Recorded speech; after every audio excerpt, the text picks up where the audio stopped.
Your Excellencies, ladies and gentlemen, good afternoon, everyone, and welcome to Davos. I hope you're all enjoying your trip here so far. Welcome to the Qatar Pavilion here, and we're delighted to have you with us. My name is Jane Witherspoon, and I'm the Managing Editor for the Middle East, Central Asia and South Caucasus for Euronews, and I'm delighted to be your moderator here today for this panel. And obviously, it's a pleasure also to be hosting for the National Planning Council session. And we have a real talent and wealth of knowledge here on the stage with me today. Now, governments today face an extraordinary paradox. They're expected to plan decades ahead, shape national visions, economic transformation, and societal well-being, while responding in real time to constant disruption, geopolitical shocks, technological acceleration, climate risks, and shifting public expectations. So in today's session, we will explore how foresight, outcomes, and execution come together in practice and how public institutions can be designed not just to endure change, but to remain effective also over time. So down to business, let's introduce you to our three guests today. First up, Bassam Al-Manais, Assistant Secretary General at Qatar's National Planning Council and leader at the Centre for Future Foresight and National Visions. And, you know, your work is at the intersection of long-term visioning and practical national delivery, so it's a pleasure to have you with us. Secondly, Rafał Kierzankowski, Senior Counsellor for Strategic Foresight and Head of the Strategic Foresight Unit at OECD, where he advises on governments around the world on how to build anticipatory capacity and resilience into policy making. So welcome. And last but not least, we've just practiced her name backstage, Andrea Anastasiou. Very well. Hello, and you are the Executive Director of the Government Outcomes Lab, GoLab, at the Blavatnik School of Government, University of Oxford. And your work focuses on how governments can translate ambition into measurable outcomes and sustained results. So let's start with the reality governments are operating in today. And Bassam, I'd like to direct the first question to you. We're operating in a world defined by geopolitical fragmentation, rapid technological change, as we said, and shifting capital flows. How does Qatar move from long-term national vision to real-world outcomes under these conditions? Hello. Firstly, thank you for the question, and it's a pleasure to be here. Well, as you said correctly, governments are under constant pressure, which is the normal business of government. I think to become effective, we are focused on unifying a very quick, soft response without fragmenting national direction. That sets a precedent for us, and it's very, very important.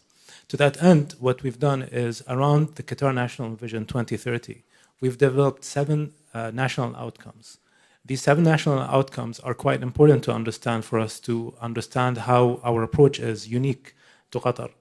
And the way we do it is we've created one singular platform, otherwise known as the third Qatar National Development Strategy. We make sure that we cover every aspect of civil life in this development strategy, from the elements that are related to national development, economic development, social development, as well as government excellence. This is the first time that the whole of government is working around a unified architecture that measures performance. This becomes very important when you are trying not to fragment the national direction. And it's become an effective way for us to engage with our counterparts in the government. That's been our partners in developing the National Development Strategy.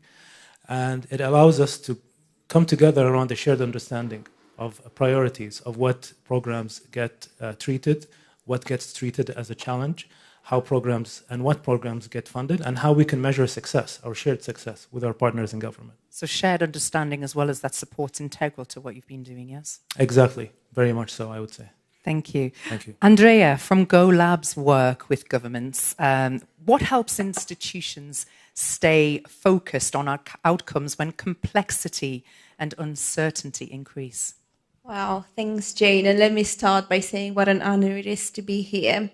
You frame your question as how can we get governments to stay focused on outcomes?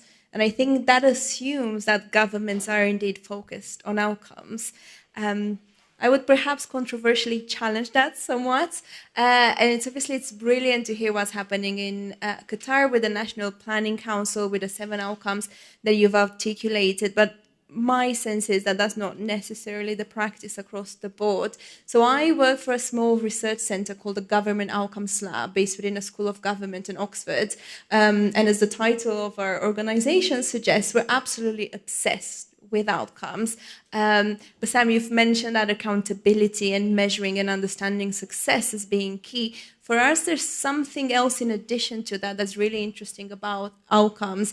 And we think they can serve as almost a connective tissue between the big picture strategy, so the national goals or vision, and the delivery on the ground and the impact that those decisions are having on individuals. And the third element, which is why I think outcomes are really important and interesting, is this idea that we're using outcomes and measurement in real time for real life learning, and to embed that flexibility and adaptability in our system. So to go back to the original question, kind of what is the value of staying focused as a government on outcomes to respond to this uncertainty? We've seen for our research on outcomes-based partnership that a focus on outcomes can lead to more collaboration, more prevention, and more innovation in the way we fund and deliver public services. So I think that's a really compelling proposition. And it's really interesting because sometimes when we talk about measurements and outcomes, we might assume that comes with some rigidity, right? You need to know exactly what you're measuring or how you're measuring. But actually what we've seen in practice in our research on certain outcome-focused partnership is that there's some magic that happens when you don't prescribe, when you don't specify how you will get somewhere, and you trust your partners, you trust the private sector, you trust VCSC organization, you trust other government departments together. So I think that flexibility is really, really key. I love that you used the phrase obsessed with outcomes at the start of that. So I guess what we're hearing is that delivering outcomes is becoming more complex, not less. And that brings us into foresight and how governments can improve decision-making earlier rather than reacting a little bit later. And this is where I'd like to bring you in, Rafael. You know, from an international perspective, what distinguishes governments that successfully integrate foresight into decision-making from those that treat it as a standalone planning exercise? Thank you so much, Jane, and it's really wonderful to be here, and I wish to thank very much the National Planning Council of Qatar for putting together this excellent event and actually holding this extremely timely conversation. So to your point, Jane, I think these best performing governments, they don't necessarily ask the question, do we have a foresight unit? They rather ask a question, where exactly does foresight change a decision? So I think this is absolutely critical. You know, governments that are best performing, they don't simply produce scenarios, although they don't simply produce long-term reports. They actually try to think through, you know, how foresight can help advance policymaking and decision-making, and actually sits in the routines where effectively power, money, and accountability move. And I think there is a couple of things that those best-performing governments do. Well, first of all, you know, as your question rightly pointed out, you know, they really treat foresight as a decision-making lever. So foresight is used for those strategic priorities, for large investments, for spending reviews, for all sorts of strategic endeavors. The second thing I think that they do successfully is that they identify in the civil service champions who can actually treat foresight inputs the same way that legal advice is treated or financial scrutiny is treated, you know. So, but they also connect foresight to learning and to resources. And what I mean by this is that they make foresight actionable. They translate effectively scenarios into decisions, you know, what to stop, where to start, what to scale, what to hedge, so that foresight is continuously used as a learning actually instrument. And the final thing that they do is that they invest actually in capacity building, and this is something that Andrea emphasized and which is so important in the context of Foresight. And there are very good examples out there. There is the Center for Strategic Futures in Singapore. There is Policy Horizons in Canada. So the way they operate is that effectively they create an ecosystem where there is a center of excellence, but there is also this excellence being spread across the public service, so that effectively they achieve a mindset change and a cultural change where this forward-looking thinking is ingrained and actually promoted across the civil service.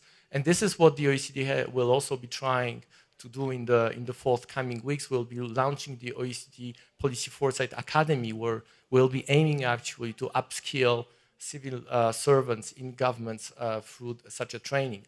I think perhaps to be more specific and more concrete, I mean, Foresight is also a lot about stress testing national visions. And we have actually this fantastic example from Qatar that as early as in 2008 put together this national vision for 2030.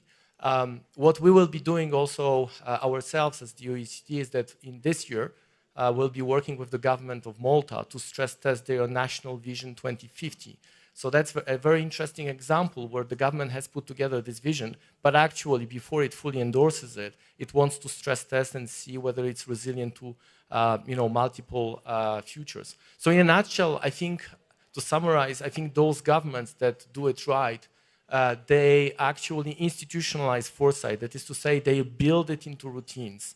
They make it authoritative. That is to say, there is a pull from leadership.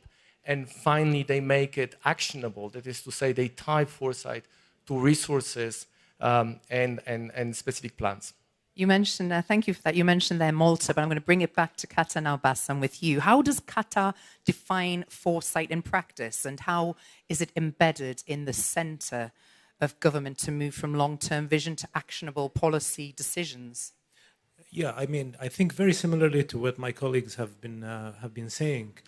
We define foresight as a capability for us and not a standalone exercise. It's a government-wide capability that we're developing. And to that end, one way of us to do that is we've created platforms of a shared understanding for the future. To be effective, you need to create a shared understanding of what the future looks like in terms of risks and opportunities. We've developed what we call a trend scanner or a trend radar to look at methodologies whereby we can scan signals that are relevant to us in Qatar, that are not generic. We've realized very early on that we need to develop our own set of unique signals that are especially relevant to our risks and opportunities. And that creates opportunities for us to really dig into the data. We're very fortunate as well to be at the same entity, the National Planning Council, that is responsible for the statistics, the national statistics. This gives us an advantage in terms of looking at the data, analyzing the data, looking at what the data does. In the olden days, people tried to make predictions and tried to make forecasts, which there is nothing wrong with that. It's a traditional approach. But foresight, strategic foresight, is really about creating methodologies around horizon scanning, for example, or wind tunneling, where we look at scenarios, we try to backcast. We test various scenarios. We hear from our partners in government to say, what do you think of this scenario? And then we classify them from the most likely to the least likely to the in terms of, I would say, median probability. And we create plans around that. And then we test our assumptions after time and we see how it matures. And that gives us a much better understanding of how effective we are at envisioning the future. In terms of policy, what we've done in terms of policy, I would like to answer that part of your question. What we've done is we've orchestrated a series of policy sprints around the data and what the data early on has shown us. And what that has done to us is allowed us to generate policy together with our partners in government that go around a data set that identifies a particular challenge that the government is facing and really focusing on a very micro, very detailed level, addressing it, and then moving on to the next set of challenges. So in that practice, marrying the very strategic with the very tactical, it's been a very effective experience for us so far. Fantastic. Challenging as well, I bet. Very much so, yes. So I guess if foresight improves the quality of decisions, the next question is how those decisions hold when multiple institutions are involved and pressures increase. So, Andrea, from your work again, how does cross-institutional coordination help translate strategic intent into real outcomes when governments are operating under that pressure? Yeah, no, it's really tricky, and I'm not sure I have a straightforward answer. And I have to say, kind of hearing Rafael and Bassam describe how they're engaging with other government departments around Foresight, I just feel like, gosh, we need a lot more of that. So to your question, Jane, about the kind of cross-institutional coordination, it obviously depends from context to context. But for example, I do a lot of work with the UK government, and a kind of fragmentation or so-called silo working across different government departments is a real concern. And then you need to have very strong leadership and very strong, I suppose, vision to be able to drive that collaboration forward. So it doesn't happen by magic. Again, the reason why we're interested in outcomes is that we think that's an interesting mechanism to align incentives across different types of government departments or across different types of stakeholders, so like private sector, voluntary sector, and government. But I do think that to be able to do that successfully, you do need that stewardships. And if I understand correctly, the role of the National Planning Council, for example, to me, it seems that NPC is providing a system-level stewardship, not only providing the data, giving the advice, but actually connecting key players in the ecosystem. And I think in terms of the role of cross-institutional coordination to build in this sort of preparedness and flexibility, I almost feel like we need to raise the profile and the understanding of the value of foresight even more across government, across multiple layers. To me, maybe that's the kind of next frontier. Rafael, you gave some really compelling examples of foresight units. I'm wondering, well, how do we diffuse that? How do we work with kind of early champions, pioneers in and outside government to raise the profile and the understanding? To me, that's the kind of key thing. When you mention alignment there, and this again is another question for you, Bassam, when governments are working towards those long-term priorities, how can foresight help institutions stay aligned and make coherent decisions over time, even as the conditions change? Well, it's very important to stay aligned on target, as you have mentioned correctly. I think the number one task for us, or the number one challenge, is to create technologies and platforms that are easy to use, that are intuitive. I mean, I think we all can agree that technology is a wonderful tool. We have all applications and technologies that we have used and interact with. We employ the best available practice to make sure that our platforms and our software present the data in a way that is accessible by the audience that we want, the audience that we're targeting. And in that way, we make the data reach the wide audience that we want the data to reach. I think that's very important. I've mentioned before that we've created a measurement platform that allows us to share a common understanding of what success looks like in detail and deep down to a detailed level. I would also mention that it's very important for us to make sure that we check in, have regular check-ins, and have routines, as was mentioned correctly from my colleague Rafael. I think we've embedded that at the center of government, I think very effectively so far. We continue to do it. It's a process we believe in at the National Planning Council. We've seen the early success of it, and we have every intention to continue doing it. Thank you so much. Rafael, from an international perspective again, how are governments redesigning decision-making systems so that long-term priorities remain coherent across institutions and also political cycles? It's a great question. I think the current trend is to see, how do we bind long-term intent to durable institutions so that coherence is preserved over time. It doesn't actually depend on one leader, one ministry, or one electoral cycle. And I think there are some excellent examples. Well, we've just heard from Bassam, actually. I think that's where we sense that foresight is very deeply ingrained, actually, in the operation of the government and the vision of the leadership. I think, from the OECD standpoint and perspectives, there are also some interesting examples to follow. For instance, in Wales, we have the Wellbeing of Future Generations Act, right, which actually put the future generations at the center of policy-making, decision-making, day-to-day practices, which actually could be a very much, a guiding principle. We have the example of Finland, where Finland actually does have a committee of the future in the parliament that operates like a hub for technology policy, for futures, for science, and actually does help to have this continuous dialogue on long-term issues with the government. But the government is also preparing every electoral term a report on the future that actually submits to parliament, right? So I think that's really a very interesting setup where there is this, scrutiny over futures happening in the policy-making context in Finland. Other examples are like, the Climate Change Commission in the United Kingdom, where actually they report to Parliament on climate targets and objectives. And this kind of institutional setup does transcend actually electoral cycles. I think what is also a very interesting, let's say, instrument to keep this coherence over time, despite the electoral cycle, is really to aim for such shared visions and scenarios. I think institutions may disagree on the policies, but they may actually agree on the strategic objectives, on the risks, and where exactly to go, right? Perhaps a few words about what we are doing at the OECD. So we are working a lot on artificial intelligence. Last year, we delivered scenarios for how the global governance of AI could look like in 2035.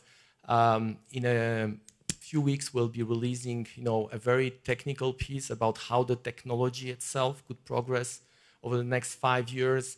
And this year, we actually plan to work on the implication of the technology on the labor market. So essentially, how those scenarios could potentially affect jobs and occupations.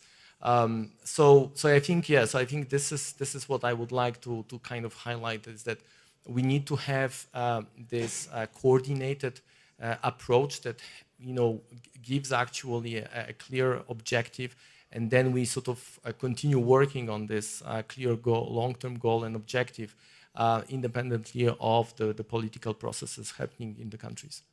Thank you. I'd like to move the conversation now towards data as an infrastructure for decision making. Andrea, how do shared data and modeling capabilities help to strengthen policy coherence and delivery across institutions? Yeah, thanks, Jane. I mean, speaking from an academic institution, it won't surprise anyone to hear me saying that data is absolutely vital. And Bassam, your example with the National Planning Council is really, really compelling. You can't have that coherence without really good data. But I do think that we also need to be realistic about the kind of messy reality of access to good data, issues around fragmentation, for example. So I certainly agree that you need data to have that coherence, but actually I think if you're thinking long term, you need to think about kind of what kind of investment do I need to make in terms of a data infrastructure. We touched upon fragmentation and kind of silo working. We've seen from some of our work that that's incredibly difficult, just getting different government departments to access the same data, share the same data, bring their data together and make decisions together. So I think anything we can do to kind of shift our system towards more sharing, less fragmentation, more standardization is absolutely key. The other big thing on data that I want to put on people's radar is this challenge of measuring what matters as opposed to measuring what's easy to or accessible. And in our work on outcomes-based partnerships, I think, we see sometimes a kind of reflex of kind of going to the kind of more easily quantifiable types of metrics or indicators of success. And in the last few years, we have spent more time working with government practitioners and other academics to ask, actually, how can we ensure that the voice of service users, of the intended beneficiaries of the program, are factored in? And again, I think that's relevant to Foresight as well, because ultimately you're thinking about how can I ensure that I'm capturing with my data the voice, perspectives, and interests of future generations. So those things are key points for me. And just a final quick one, Jane, I know we need to move on, but I do think this is important because everyone gets excited about data and AI applications, etc., but we need to have that quality data. I think why being really realistic is the question of cost and making that case for that investment. And, you know, I think everyone here is convinced of the value of investing in data and measurement. But when you operate in a fiscally constrained environment, I think that case is not that straightforward. They're all great points, and we didn't mind the last one there. Don't worry at all. And as you probably saw, there was a lot of nodding in agreement. Rafael, what lessons from OECD experiences show how data tools can be embedded into everyday government-making decision-making, rather than treated mainly as a reporting mechanism? Thank you, Jane. I think both Bassam and actually Andrea made a couple of really excellent points. I think, just to perhaps complement a little bit, yeah, in the context of the OECD, our members put a strong emphasis on the data. You know, they keep reminding us that this is absolutely an essential ingredient for them to be making sensible policy decisions. You know, we cannot navigate, the economies, the societies, and the broader environment, without the data, right? So data are really like the kind of part of the DNA, also in the context of the OECD. I think those governments actually, well, they indeed, create a data infrastructure. And I think I was very pleased actually to hear about Bassam and how the NPC actually developed not just data sets, but actually a whole data infrastructure. And I think there is a distinction here, which is, I think, important. The second point is that indeed, once again, like those data need to drive actually workflows, governance, accountability. They cannot be just, reflected in dashboards and be considered as kind of politically safer to report back, indicators. Those indicators need to trigger action, right? Like so if X happens, we do Y, and then we evaluate and we adapt, right? I think just perhaps also to Bassam's point about there is also an element of forecasting. And of course, in the context of foresight, we often say there is no data about the future, right? And actually, foresight is not about projections, right? But the reality is also that our leaders are also increasingly asking us not only, what has happened, but also what will happen and what is the likelihood, what is the likelihood of those scenarios, shall we be treating all those scenarios with an equal weight, or actually shall we be able to discriminate? And I think, I think AI offers a great opportunity in that respect. It's really the generative AI does offer right now the possibility to come up with probability estimates at scale and speed that hasn't been possible until now, and that could usefully be leveraged, for policy making. It's not just the absolute value of those probabilities that does matter, but also how those probabilities evolve over time. Because if there is new information in the system, that can start shifting those probabilities. There are other techniques like crowd forecasting, which I think are also extremely interesting. It's essentially the wisdom of the crowd, right? So pulling together those forecasts from experts and trying to come up with, again, some probabilistic insights to help inform decision making. So I think there are interesting tools out there that not only sort of leaders can use, for hard data, but also to come up with some evidence about the forthcoming data, ideally. Thank you. Bassam, I'm sure you can expand on that issue of accessibility. How does Qatar ensure that data-driven foresight remains accessible and usable by the whole of government? Yeah, firstly, I agree with Rafael's point very much so. He made very, very strong points. Obviously, you have a lot of experience with the type of questions that come from leadership. And I think what we try to do through our approach, a disciplined approach to foresight, is to exactly narrow down the important question to us, going back to the data and evaluating it, coming up with the conclusions about what really matters and if our assumptions about the future really will hold water with time.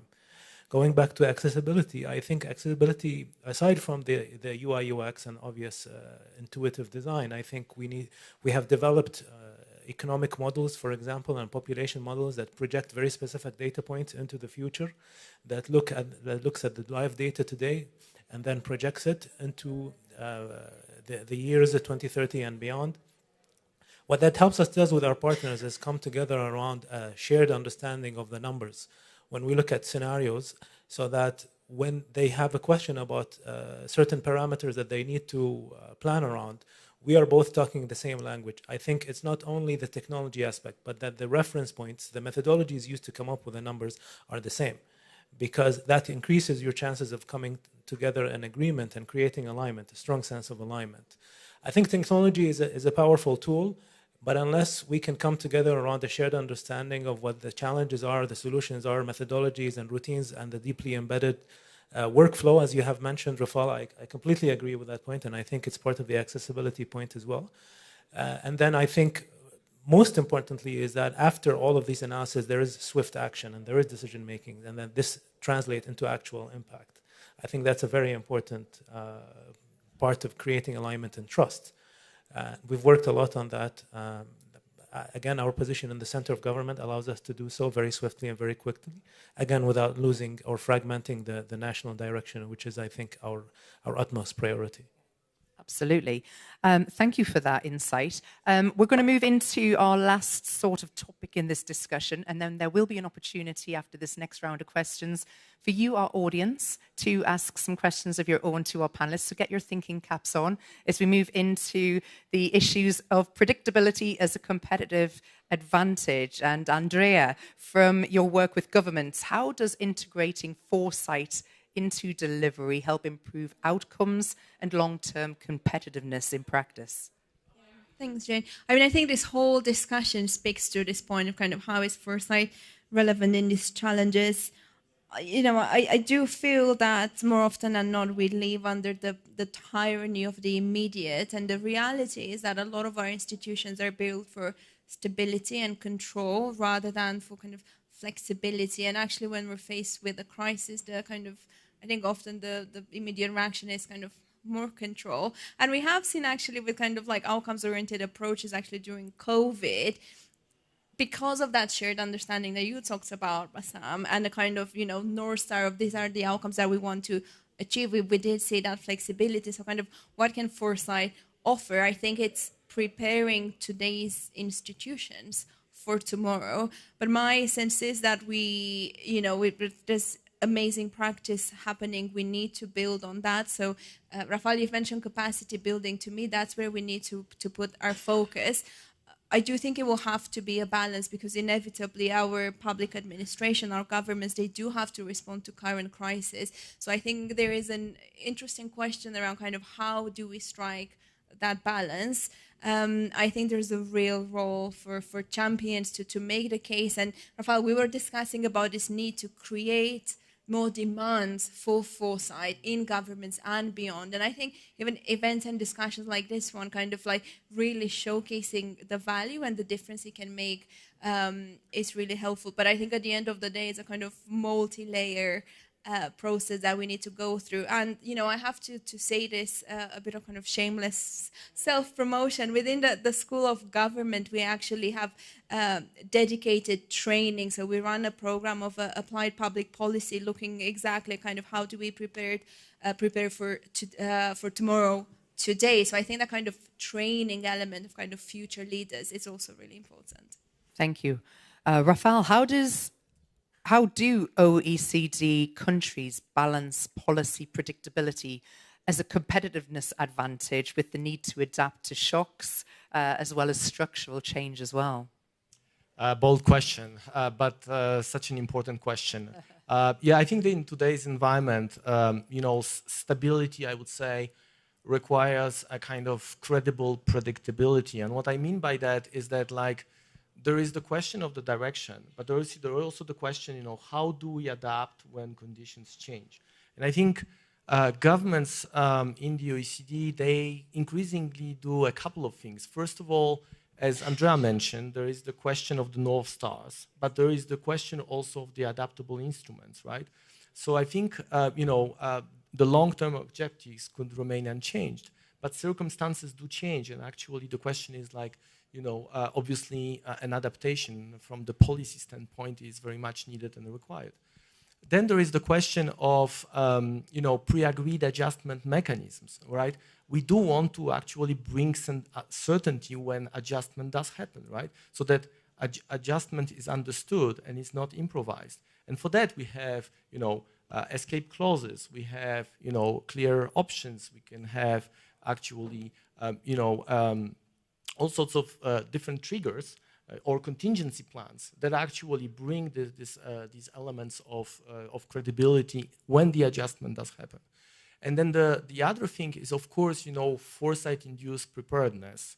And I think foresight is really kind of the instrument, to really not only to gain the resilience, but also to get prepared for those kind of black swans and other sort of shocks. Ourselves, our contribution in this field has been to develop a strategic foresight toolkit for resilient public policy, which we released a year ago, where we offer a whole methodology where we start with the challenging assumptions, then we move to the development of scenarios, then we come up with how plans and strategies could develop, and then how all of this could be turned into something which is tied to policy making by becoming very clearly actionable.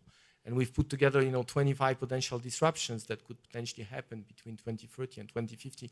I'm mentioning all of this because those disruptions are really something that can be used by governments in terms of them laying out their North Stars and actually their strategies and plans, and then using those disruptions to think through is my actually plan or strategy relevant and immune to, if those people are right and those things could potentially happen, is my actually strategic endeavor really kind of sharp and sharp enough?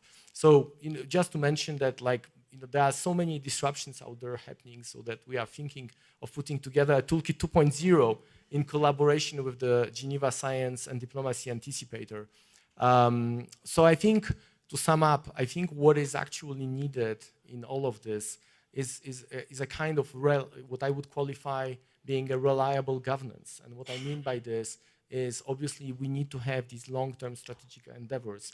We also need to have adjustment mechanisms, and we also need to have foresight-based preparedness. Thank you. Thank you, Rafael. Bassam, how does Qatar balance long-term predictability with the need to adapt policies as these conditions evolve? Well, there is a clear need for quick, swift action at times of uncertainty, especially when, as you said, that there is geopolitical changes, there is opportunities that arise as well as risks. As my colleague Rafael has said earlier, it's important to look at well-informed forecasts and create anticipatory capability that take in consideration shocks, potential black swans, strategic shifts that are always possible. We do that using technology and the models that I've mentioned earlier. I'll quickly just mention the models in a bit more detail. We have the economic model, which we're developing, and it includes it gives us the ability to measure for economic growth, measure inflation, productivity, and allows us to really measure shocks to the economy to better prepare ourselves to your question and to build our capacity for resilience and for greater responsiveness. We also have a demographic model that's quite well advanced, and we've shared it with our partners already in government. We've showed them and given them the toolkits to understand that, to interpret it, and to create their own ways, their own scenarios that they're thinking about. I think Rafael mentioned earlier it's important to spread the data, spread the knowledge, and we're working on that very much in the center, spreading the knowledge and capability. We've built our own forecast toolkit. I'm sure in perhaps a similar manner, because I think the approach globally is very similar. And when that capacity is available to the wider government, we've seen that the entities with time grow a much stronger capability in terms of their ability to anticipate the future and to increase their ability to be prepared. Thank you. Now, I hope all of those comments have given you some food for thought, because it's your turn now. And we'd be delighted for the next 5 to 10 minutes if we have any questions in the audience. Does anyone want to put their hand up first? Oh, here we go. There's a microphone just behind you there. If you could just introduce who you are and where you're from, that would be wonderful. Thank you. Hi, everyone. So thank you very much for this opportunity. It's been great to hear, and it's been music to my ears, and I'll tell you why. So, so my name is Özge, and I'm the founder of Motis Consulting, and I'm a strategy and governance expert helping governments and international organizations to develop their strategies and their governance structures to deliver them. And therefore, I share your obsession about evidence-based decision-making and data, absolutely. And it was very interesting to hear all the challenges I also see in my everyday life about the alignment of the institutions, the silo working, or access to data, or relevant data. But one thing I haven't heard so far from you is monitoring and evaluation.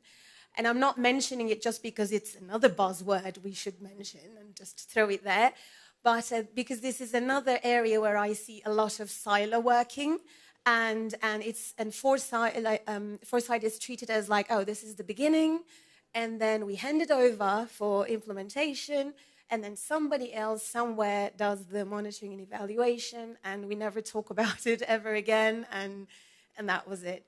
Whereas I'm sure you share the experience that actually it should feed into the cycle back to get into the foresight so that we can plan again. But I would love to hear your experience. Can I ask who you'd like to direct that to? Because obviously we want to give other people a chance to have their questions. So this is putting you under the pressure now. Pick your favorite. Who do you want? Maybe how do you do it in Qatar? Mr. Bassam. Yeah, thank you for your question. It's very important to us since we have built a single frame of reference in terms of the monitoring architecture. So step one is to build the monitoring architecture. So there is that infrastructure for you to build on, to measure, to come to an understanding. I think secondly, we work very closely with our partners and that are responsible for monitoring. We are the same organization, National Planning Council. And although we're a separate sector, we're by no means siloed from them whatsoever. So we use the data, we look at it, we have open discussions, we have discussions with the actual entities themselves to hear their interpretation, and then mobilize the policymakers around the challenges if the case requires it.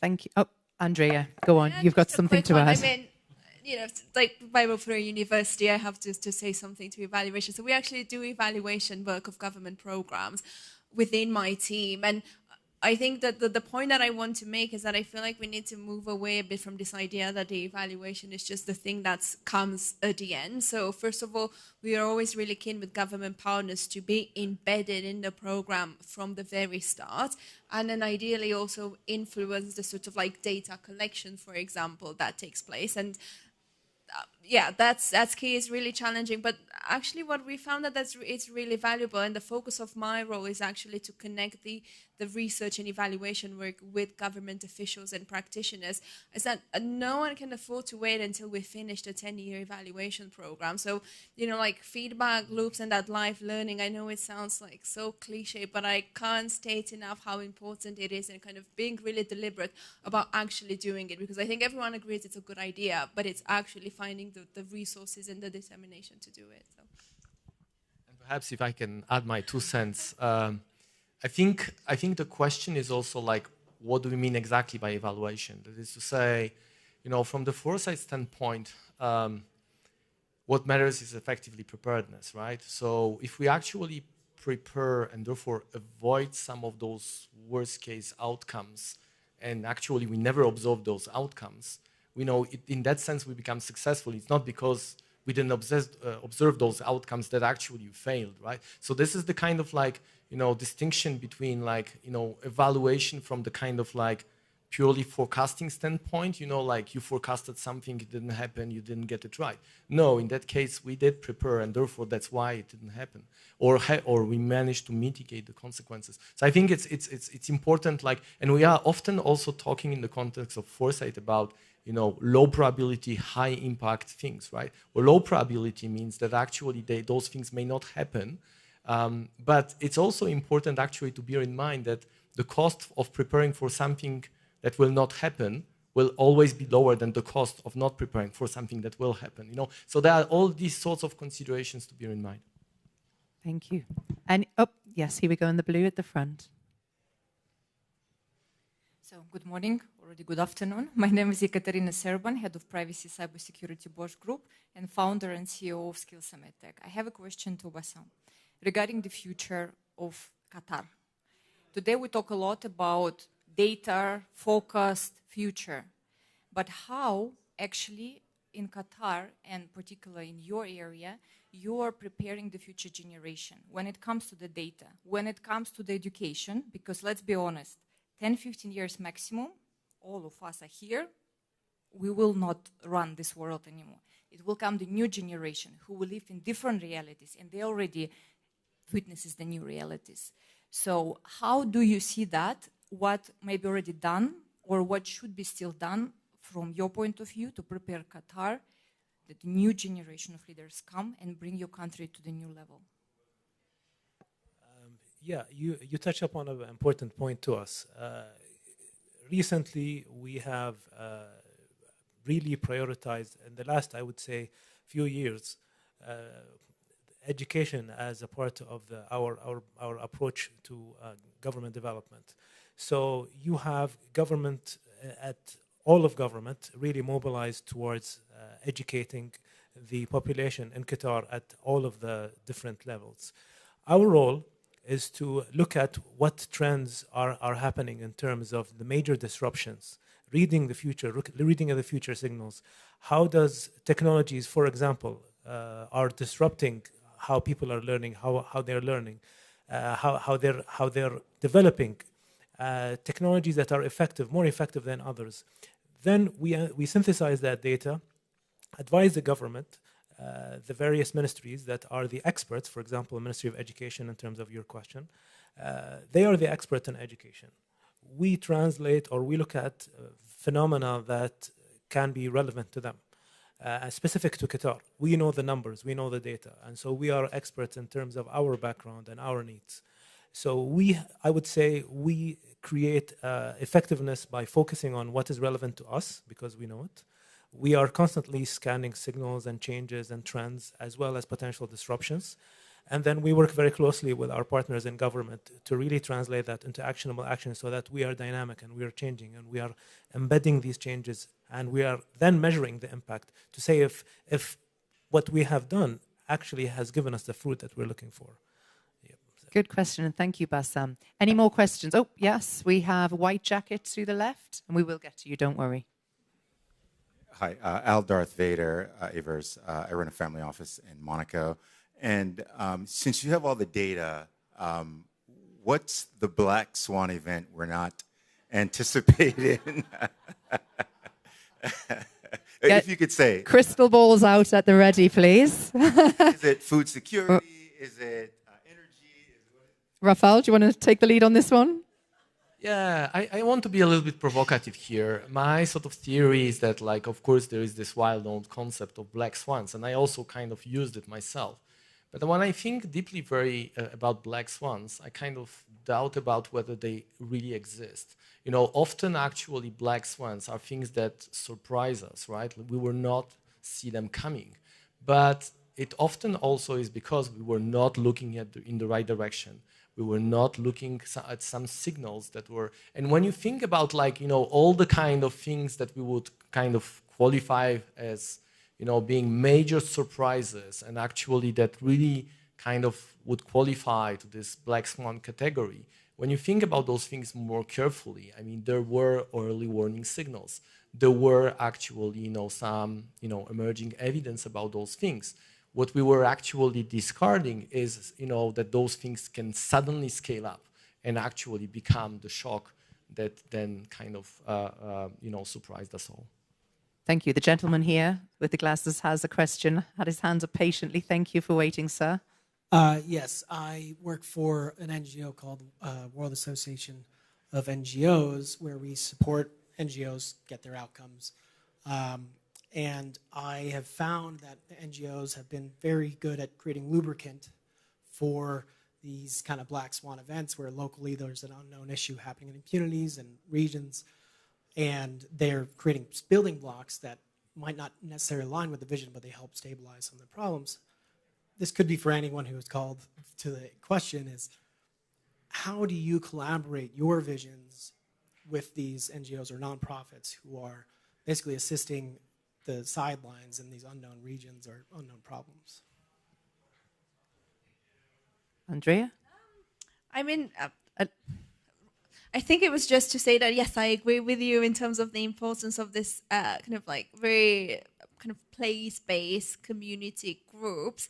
And we've seen sort of like outcomes, partnerships, or models whereby government, for example, or funders pay NGOs on the basis of outcomes achieved as a good way to build that collaboration across the community. So a lot of our funding, as I'm sure you'll know, for NGOs, it almost like prioritizes competition over collaboration at local level, right? So the idea is that if you can bring in place an outcomes framework, an outcome contract, where actually you say, well, organizations, if you deliver these outcomes, here's the payment, and then you have them themselves kind of like splitting the funding. I think that's an interesting model, and I mentioned earlier on our research on outcomes-based partnerships, we saw that this way of working was more resilient during COVID because organizations weren't paid on kind of, you know, the number of hours of activities provided. It was about the outcome. So that gave them the flexibility, for example, to pivot from in-person delivery to online, get together, adapt it, and find a sort of suitable alternative. So I think kind of outcomes approach, outcomes partnerships, outcome funding can be really helpful in that way. I have to say it also comes with challenges. It's not that straightforward, but I think it is a compelling model for more place-based collaboration among NGOs and in the relationship between NGOs and funders. I hope that answers your question, someone. Thank you. Unfortunately, that is us out of time, but I would like to take this opportunity to thank our wonderful panelists, Bassam, Rafal, and Andrea. We'd also like to say a huge thank you to the National Planning Council. You can give them a round of applause too. And of course, do take this opportunity to use your time here at the Qatar Pavilion. The conversation doesn't stop here. Please enjoy networking and getting to know each other. And I'm sure there's many more questions to come. Thank you so much for being with us today. And what a fantastic audience you've been to. Thank you.